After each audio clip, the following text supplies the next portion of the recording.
Ramdam din sa probinsya ng Sorsogon ang tindi ng hagupit ng Bagyong Uwan.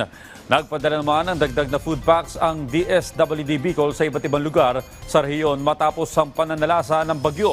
Habang nakalalay naman ang iba pang ahensya ng gobyerno.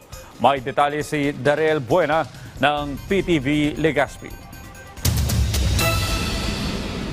Pasado alas 2 ng linggo ng madaling araw nang mag-umpisa nang maramdaman ang hangin at ulan na nadala ng bagyong Uwan sa lalawigan ng Sorsogon sa Bicol. Bumungad ang mas malakas na hangin na may kasamang ulan, pagputok na liwanag. Kita ang pagsayaw ng mga puno habang binabayo ng malakas na hangin ng super bagyong Uwan. Bago ito, mas maaga naman na nagpatupad ng preemptive evacuation ng mga LGUs para sa kaligtasan ng mga residente, lalo na mga nasa low-lying areas at coastal barangays. Sa huling tala ng OCD Bicol, umabot na sa halos 3,000 mga stranded passengers sa mga patalan sa buong Bicol region at higit 1,000 rolling cargos naman ang nakatenga.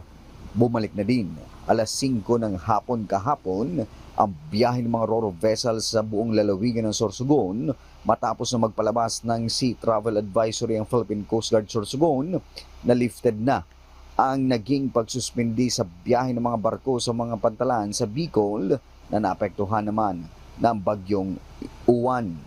Samantala, agad naman na nagpadala ng dagdag na food packs ang DSWD Bicol para sa mga naapektuhan ng paghagupit ni Bagyong Uwan sa Region 5 na halos 12 oras na nakaranas ng pagbugso na malakas na hangin at ulan. Mula sa PTV Legazpi, Darrell Buena para sa Pambansang TV sa Bagong Pilipinas.